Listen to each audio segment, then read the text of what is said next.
¿Sí? RU es para la norma de Mar del Plata.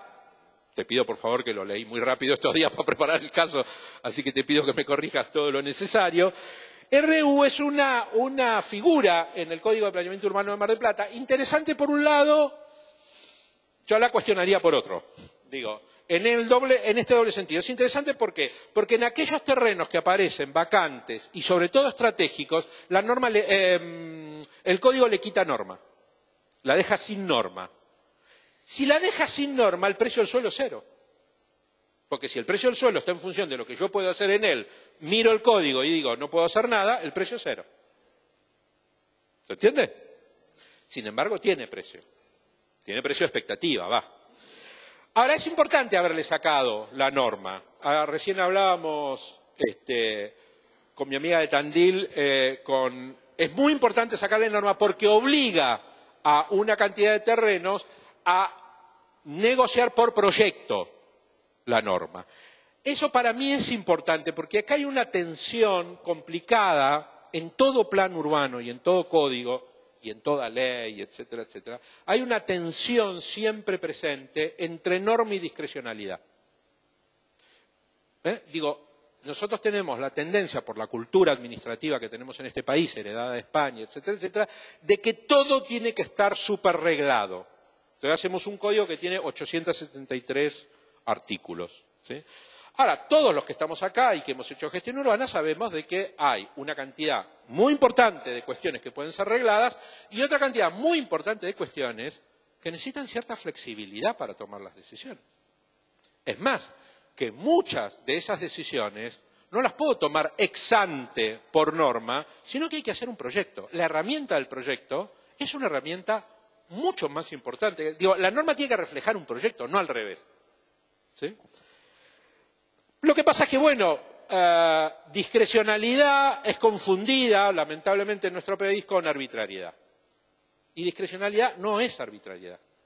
A ver, voy a poner un ejemplo para que me entiendan. ¿Cuál es la decisión pública trascendental que se toma todos los días a nivel de este país que es absolutamente discrecional? Y nadie se queja. El precio del dólar. Toda la mañana el presidente del Banco Central se levanta y dice, ¿hoy cuánto tiene que valer? ¿Compro o vendo? Bueno, lo voy a poner. Absolutamente discrecional. ¿Podría hacerlo de otra manera? No. Es más, cuando le pusieron 1 a 1, nos cagaron. Perdón. Así no fue. ¿Sí? No. La decisión es discrecional. La administración pública necesita márgenes de decisión discrecional. Para que la discrecionalidad no se convierta en arbitrariedad, necesita control social. Por eso tienen los consejos de ordenamiento territorial, los ámbitos de discusión, las reuniones con el Consejo Deliberante formalizadas a través de algún consejo, alguna junta, etcétera, etcétera. Ese es el ámbito de control de la decisión y, por lo tanto, entonces, que la discrecionalidad no se deslice a la arbitrariedad. ¿Sí? Pero que el urbanismo necesita decisiones discrecionales, no hay ninguna duda de eso. No puedes tomar ¿Cómo hacemos para tomar todas las decisiones regladas en una ciudad? Es absolutamente imposible. ¿Sí? El RU dice, lo que yo entiendo que dice es, bueno, muy bien, yo le quito la norma a este terreno. Está vacío y además la verdad es que no quiero ponerle una norma y por lo tanto sobrevalorizarlo ex ante, porque a mí me parece que es estratégico y que lo quiero discutir en términos de un proyecto. Es el proyecto y el estudio urbano, arquitectónico, etcétera, el que me va a dar la norma en este lugar. A mí me parece interesante, fue un mecanismo que usamos en Tandil para algunos terrenos, etcétera, yo sigo reivindicándolo. En lo único que no estoy muy de acuerdo es que dice que es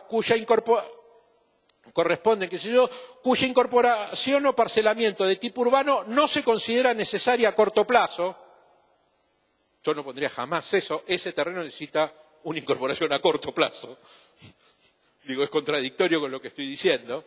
Pero que constituyen zonas de previsión de futuras ampliaciones de área urbana. Yo nunca pondría esa frase en función de intereses específicos orientados al bien común. Y después dice una contradicción, porque dice su subdivisión está prohibida, pero la puede autorizar mediante ordenanza. Y todo está prohibido lo que no está autorizado por ordenanza. O sea, hay una contradicción dialéctica ahí complicada. Pero, digo, más allá de estas pequeñas cosas, bueno, esa es la norma que rige en ese terreno. Fíjense una cosa, lo elegí especialmente porque es RU, es decir, no tiene norma. Si yo quiero construir, no sé qué puedo construir. Es decir, el precio debiera ser 0. No tengo cómo. ¿Sí?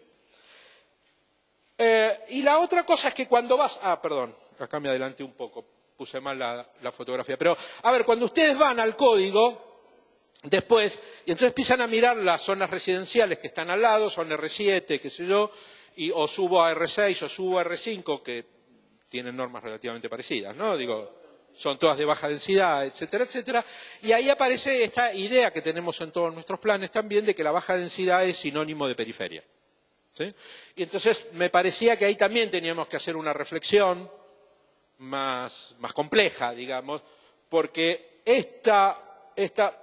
saquemos por favor la calidad arquitectónica de la resolución, que no voy a ponerlo en tela de juicio, ni me interesa, ni es el objetivo de esta reunión, pero uno tiene acá un producto inmobiliario que duplica la densidad del R5. Mejor dicho, aún con agua y con cloaca lo supera bastante. ¿Sí? Y no parece ser muy discordante con... Es más, esto está en una ciudad de la provincia de Buenos Aires, en la periferia.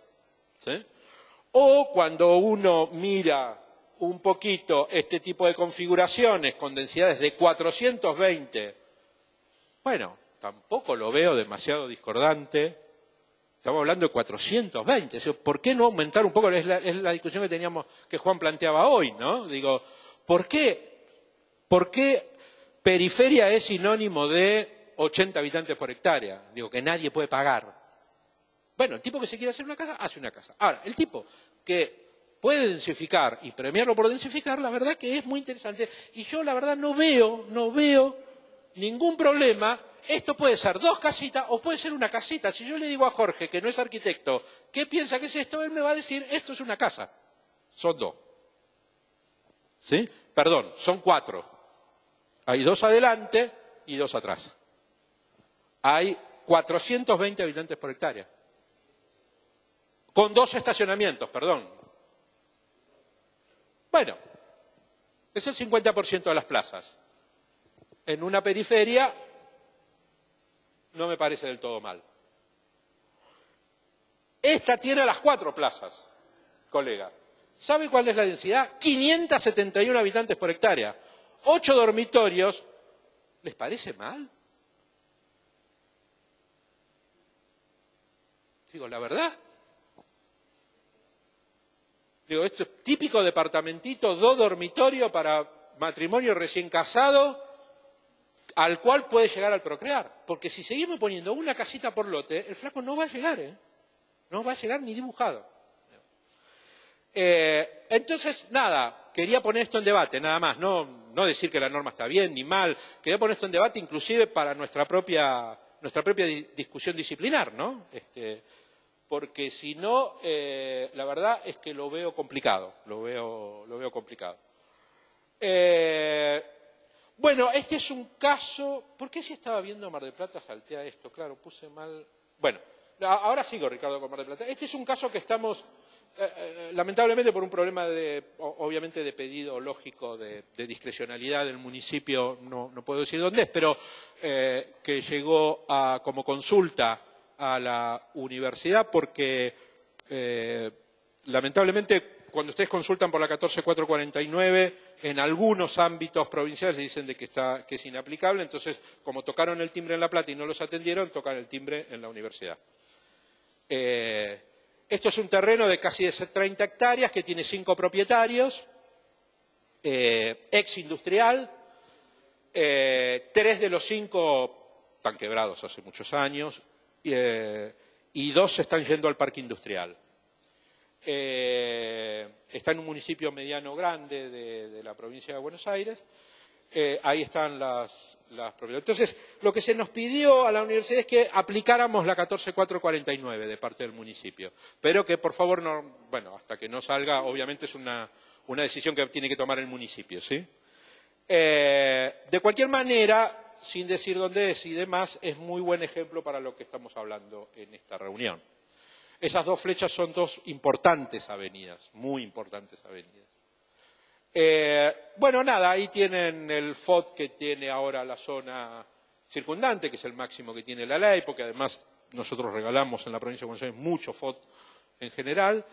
Estas son las sesiones establecidas por la ley, etcétera, y se nos puso la condición de que 400.000 metros cuadrados de estos 900.000 metros cuadrados que sale de aplicar el FOT 3 al terreno fueran vivienda. Es decir, porque acá hay una cosa. ¿Qué es lo que te preguntaba el municipio? Bueno, apliquen la 14.449 acá.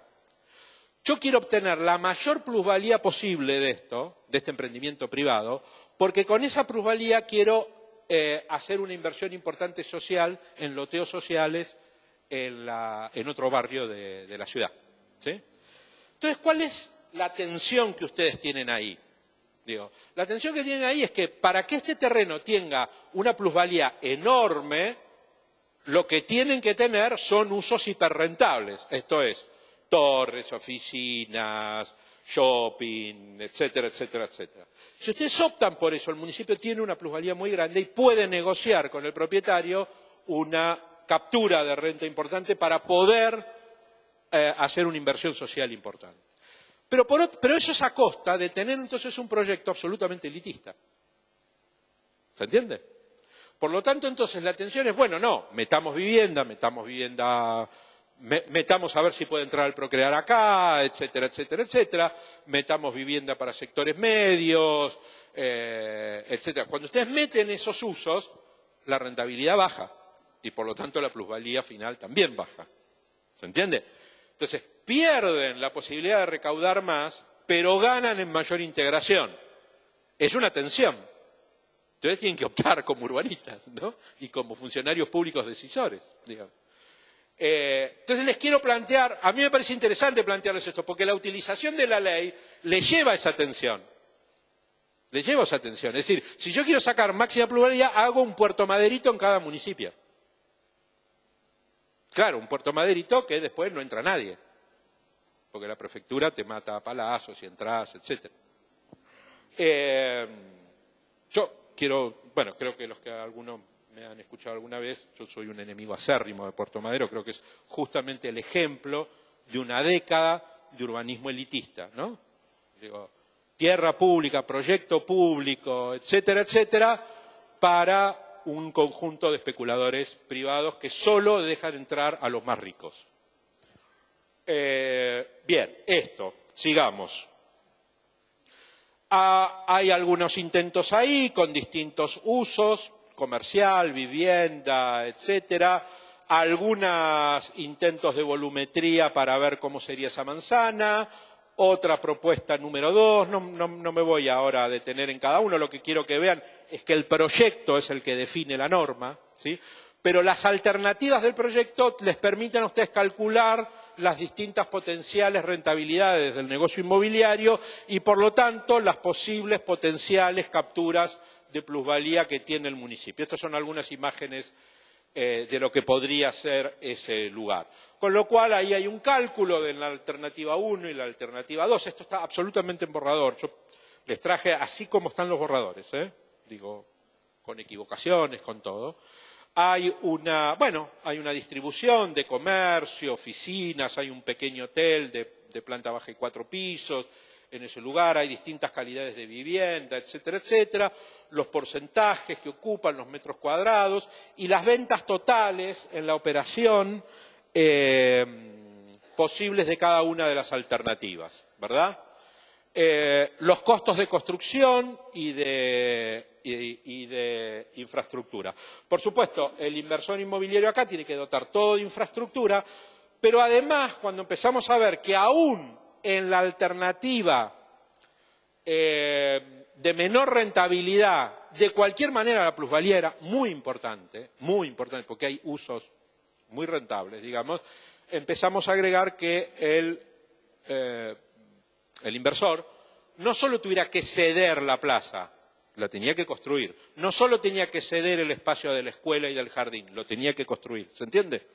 Y empezamos a agregarle cargas, lo que se llaman las cargas urbanísticas en la jerga técnica, a esto. Y las alternativas suponía cómo se iba a asociar además el municipio al emprendimiento. O solo cobrando plusvalías o interviniendo como parte de la operación. Cuando digo interviniendo como parte de la operación, a ver, le voy a poner un caso y voy a volver a Puerto Madero enseguida, un minuto, para que vean qué significa ser parte de la operación. Cuando Menem decidió hacer Puerto Madero, lo llamó a Grosso, que era el intendente en ese momento de la ciudad de Buenos Aires, y le dijo, vamos a urbanizar Puerto Madero, porque la ley de emergencia del Estado nos habilita a liquidar ese terreno, y ese terreno está vacante. Y Grosso le dijo, palabras más, palabras menos, del otro lado del escritorio de la Casa Rosada, es, bueno, yo voy a ser parte de la operación. Le dijo, pará, a ver, yo pongo la idea, pongo la tierra, pongo todo, vos, ¿por qué vas a ser parte de la operación? Y Grosso, que podía ser de todo menos tonto, dijo, porque yo pongo la norma. Si yo no pongo la norma, eso sigue siendo puerto. Esto es, el terreno, no quiero decir otra grosería, sabés dónde te lo metes. O sea, 0 pesos. Yo pongo la norma. Por eso, esa es la explicación que ustedes tienen de por qué el gobierno de la Ciudad de Buenos Aires es 50% socio de la Corporación Puerto Madero Sociedad Anónima, si no puso nada. ¿Por qué es socio de la corporación? Porque puso una cosa fundamental, que es la norma. Entonces, no arma un sistema arreglado. Le dice a los municipios, miren, nosotros creamos todas estas herramientas. El reajuste de tierra, el consorcio, esto. De acuerdo al problema que ustedes tengan, úsenla como quieran. No es como la ley 89-12 que te dice esto es así, después viene esto es así. No hay un sistema arreglado de acción. Es una caja de herramientas. Usted tiene este problema, úselo con tales herramientas. Usted tiene, porque la matanza no es igual a Salíqueló. Para la 89-12, la matanza es igual a Salíqueló. Tiene 60% de FOS. ¿Sí? Digo, esto es una caja de herramientas. Ustedes pueden... y otra cosa muy importante, piensen además que el uso de la ley es siempre la vinculación de herramientas. Lo que le da la potencia a la intervención municipal sobre el suelo es la posibilidad de articular distintas herramientas. ¿Sí? Ahora voy a mostrar un caso en ese sentido. Bueno, nada, esto solo se los dejo para que ustedes vean bueno, estas son todas las cargas urbanísticas, como dije, no solamente tenía que ceder el espacio, sino que tenía que construir los espacios verdes, tenía que construir, por supuesto, las calles, pero eso ya se sabe, tenía que construir la red de servicios, pero ya se sabe, y tenía que construir los equipamientos sociales, no solo ceder el terreno. Es decir, la urbanización tenía que salir de pleno con los equipamientos construidos. Bueno, esa es la propuesta que estamos discutiendo con el municipio para que le haga a los dueños y a los inversores, ¿no? Este es el cálculo de plusvalía de la operación. En la situación menos favorable, el propietario va a tener una plusvalía de 2.485 millones de pesos. No es poca cosa, de la cual la propuesta es capturarle aproximadamente un tercio, que son 745 millones de pesos. Bueno, lo veo a Jorge, secretario de Hacienda, mirando 745 millones de pesos, y dice, pero es así. Bueno, esta es una operación grande en una ciudad mediana grande de la provincia de Buenos Aires. Ojo, hay que poner todo después en la escala que corresponda, ¿no? Pero, bueno, esto permite sanear una parte sustantiva de las villas de esta ciudad. Digo, este es un proyecto muy particular, ojo, muy particular. Ahora, ¿esto qué lo permite? Lo permite, primero, la reforma, la captura de plusvalías en la reforma de la ley orgánica, la figura del consorcio urbanístico, etcétera, etcétera, etcétera, que ya vi. La figura del reajuste de tierra. Yo al final lo nombré 20 veces y después no lo expliqué. ¿Qué es la figura del reajuste? La figura del reajuste o englobamiento parcelario es una figura básicamente de cesiones de derechos de los integrantes de una asociación de emprendedores. Es decir, en este caso se están juntando 5 propietarios que tienen esas delimitaciones parcelarias. ¿Sí? Si cada uno de ellos quisiera hacer un emprendimiento en su terreno, la renta de cada uno sería infinitamente menor, porque este tipo, bueno, habría que negociar por dónde le pasa la calle esta, si esta calle le conviene o no, este tipo actuando solo no podría pagar la cloaca de todo esto, ¿se entiende?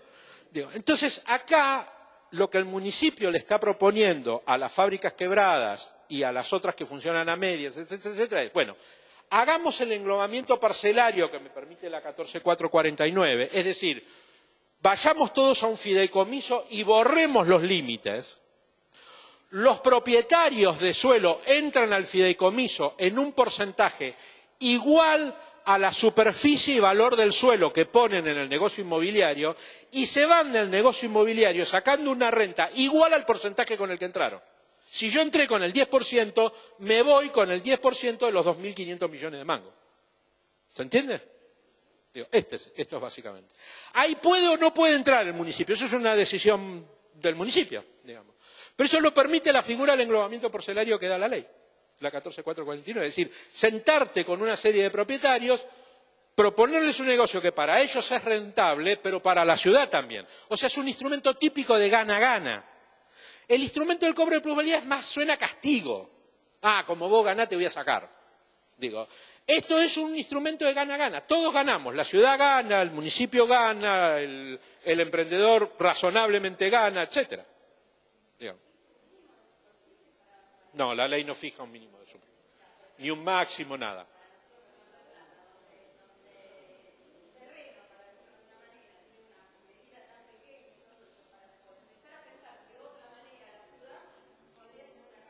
Sí, como vos te imaginás, si hay 23 propietarios, es muy difícil poner de acuerdo a todos.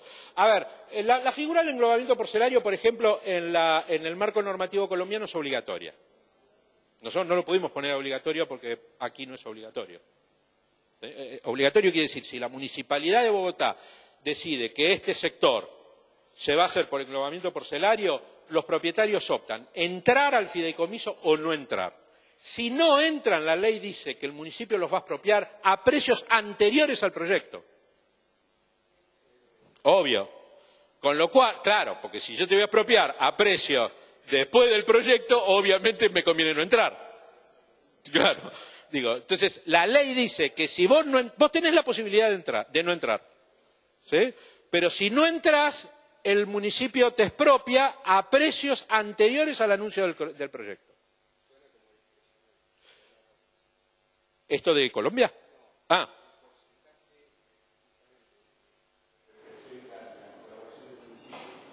No, pero ahí no es discrecional, es parte de la negociación. Ah, bueno, sí, hay un nivel de discrecionalidad de acuerdo a los fondos que tengas, a la capacidad que tengas técnica para llevarlo a cabo, bueno, a la cultura institucional del municipio. Por ahí el municipio es un municipio, no sé, receloso, no quiere entrar en la negociación, prefiere cobrarle la plusvalía sola. Bueno, eso es una decisión de cada municipio. Algunos nos han criticado que la ley no entra mucho en la definición del englobamiento parcelario y de cómo intervenir, y la verdad es que lo que nosotros decimos es, bueno, ahí también tenés una tensión. Si la reglamentás mucho en la ley, los municipios te dicen, no, hermano, pará, eso yo lo quiero manejar con cierta flexibilidad, etcétera, etcétera. Si la reglamentás poco, te dicen, che, no pusieron nada, hermano. Bueno, a ver, la verdad nosotros preferimos poner relativamente poco y que sean los municipios los que armen sus normativas propias de acuerdo a su cultura administrativa, a sus lógicas políticas, a las tradiciones locales, al tipo de emprendimiento que razonablemente van a enfrentar, etcétera. Digamos, la verdad que no queríamos meternos en eso, básicamente.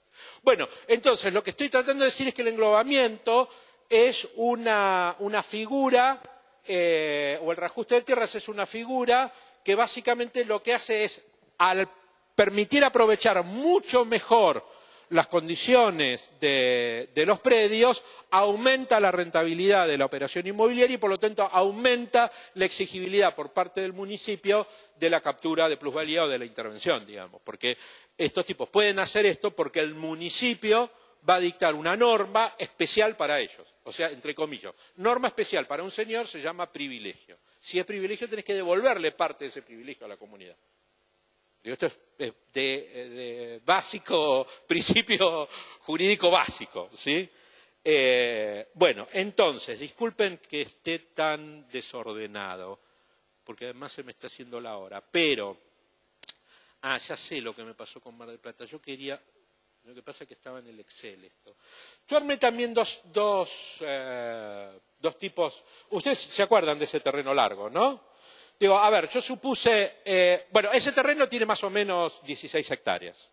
Por supuesto que tiene 16, para no dar con numeritos. Tiene 160.000 metros cuadrados. Supuse que era de 4 propietarios porque lo vi bastante subdividido y con algunas instalaciones. Bueno, déjalo en 4 porque ya lo puse así. Pero si tiene más es lo mismo, o sea, para la cuenta es igual. Agregamos unos más. Entonces, el suelo es este, las cesiones pedidas por ley son estas, es decir, que la totalidad de las cesiones son 56.000 metros cuadrados sobre 160.000, es decir, que la superficie comercializable es de 104.000 metros cuadrados, ¿sí? Cedida a las calles, plazas, etcétera, etcétera, etcétera. Los precios del suelo en la zona andaban en los $9 el metro cuadrado, aproximadamente, a ver, de nuevo. Internet por medio desde Buenos Aires, ¿sí? Pero ustedes pueden hacerlo bien, digo, porque tienen la información de base. Yo lo único que estoy tratando de compartir con ustedes es cómo ver la aplicación de la ley, nada más, ¿no? No decir que este caso es exacto. Con lo cual, el precio original del terreno, es decir, del suelo, sin infraestructura y sin parcelar, es decir, el suelo bruto, es de $1.440.000. Ya tenemos un problema ahí, porque si la verdad que estamos hablando de $9 el metro de suelo bruto, sin infra, sin norma y sin parcelar, estamos hablando de un piso muy alto, extraordinariamente alto, ¿sí? Ahora bien, si además, este es el precio por metro cuadrado bruto. Cuando le sacás las cesiones, el precio se te va a $14 el metro. ¿Sí?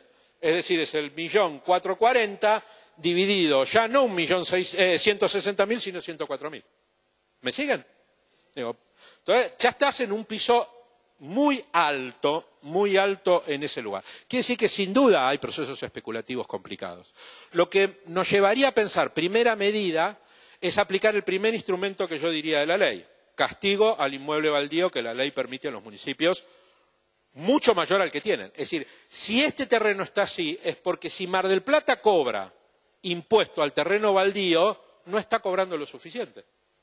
¿Se entiende? Digo, claramente. A ver, yo les voy a dar un dato de comparación nada más. La valorización de un terreno en la región metropolitana de Buenos Aires, disculpen que mi referencia sea a la región metropolitana de Buenos Aires, porque bueno, es la zona de donde tengo más información. La valorización de un terreno en la región metropolitana de Buenos Aires anual es más o menos entre 4 y 5% anual, ¿sí? Acumulativa. Valorización quiere decir valorización, es decir, no quiere decir ajuste del precio por inflación. Es decir, que por arriba del ajuste del precio de valorización, del ajuste del precio por inflación, hay una valorización real de entre 4 y 5% anual. ¿Saben cuánto pagaba antes de la ley ese terreno baldío en la región metropolitana de impuesto inmobiliario? El 6 por 1000. Ya no es por ciento, por 1000. Pero peor aún, si el 4 o 5% anual, digo 4 o 5% anual, a ver, en el largo plazo, quiero decir en el largo plazo, quiere decir, hay un año que el precio baja porque hay una crisis o no sé qué, y hay momentos que sube el 10%. ¿Se entiende? Se promedia, efectivamente. Ahora, si vos tenés una valorización real de entre 4 y 5% mensual, anual, pero pagás el 6 por 1000. Peor aún, el 4 o 5% anual es sobre el precio de venta. El 6 por 1000 es sobre el precio fiscal, que tiende a cero. Entonces, a ver si nos entendemos por qué la política tributaria es esencial en el urbanismo. Si eso es así, a mí me conviene especular, no urbanizar. Porque si urbanizo tengo que pagar IVA, ganancia, esto, lo otro, qué sé yo. La provincia de Buenos Aires me tarda entre 21 y 24 meses en aprobarme un loteo. Y esto no lo digo de palabra, ¿eh? Hicimos un estudio reglado de los 62 pasos que da un loteo común y corriente de una organización popular común y corriente para obtener un permiso de loteo para un barrio común y corriente. Si yo necesito 21 meses para que la provincia me lo apruebe, los municipios en general son mucho más rápidos, pero va a la provincia y entonces viene, ahora que como decíamos con algún amigo que ahora no recuerdo, digo, ahora tenés ordenamiento territorial en gobierno, ordenamiento territorial en infraestructura, ordenamiento territorial en el órgano ambiental, y entonces, viste, la lógica incremental de la burocracia, fantástico, porque ahora el trámite en vez de ir a 2 ministerios pasa por 6. Digo, o sea, es muy perverso eso para el tipo que quiere hacer loteo popular. Entiéndanme, es decir, ¿por qué no hay tierra para los sectores pobres? Porque la verdad es que es una catástrofe. Es una catástrofe. Entonces, decía, si yo tengo una valorización sin trabajar, que es la diferencia entre el 5% anual y casi cero de impuestos, me conviene especular. No me conviene desarrollar el suelo, construir, hacer arquitectura. No me conviene. Claramente no me conviene. Digo, este es el punto más complicado. Bueno, nada, es eso. Ahora vamos a los costos. ¿Sí? Vamos al rubro de los costos y entonces en el rubro de los costos encontramos los costos de infraestructura domiciliaria. Yo le puse ahí infraestructura extra para que se entiende, tiene que ver con nexos, bomba que te hace pagar la de agua o no sé qué, etcétera, etcétera. Los costos administrativos. La suma de ellos, que me da más o menos $23 en la región metropolitana de Buenos Aires, por metro cuadrado de terreno, por metro cuadrado de terreno. Piensen que esto da $23 por metro cuadrado de terreno y que esto me da 14, la tierra, ¿sí? Es decir, que sumado tengo $37 para arrancar. Bueno, y ahí tengo la construcción de áreas verdes, etc. Acá yo armé dos posibilidades de utilizar la ley. Una es, como dije recién, cobrando la plusvalía, es decir, utilizando la reforma que propusimos del artículo 226 de la Ley Orgánica de las Municipalidades. Y por lo tanto, entonces, calculé ahí la plusvalía de la operación, teniendo, para hacerlo un poquito más complejo, una mixtura de lotes para sectores populares de aproximadamente el 20% de los lotes de 200 metros, porque la ley te permite ahora bajar las medidas, etcétera, un 40% de 250 y un 40% de 30, de 300 metros, solo para complejizar un poco más el cálculo, etcétera, para que no todos los lotes sean de 300 y entonces la plusvalía sea muy grande. O sea, actué en contra de la rentabilidad del proyecto, para decirlo de alguna manera. Esto me da la cantidad de lotes, me da 104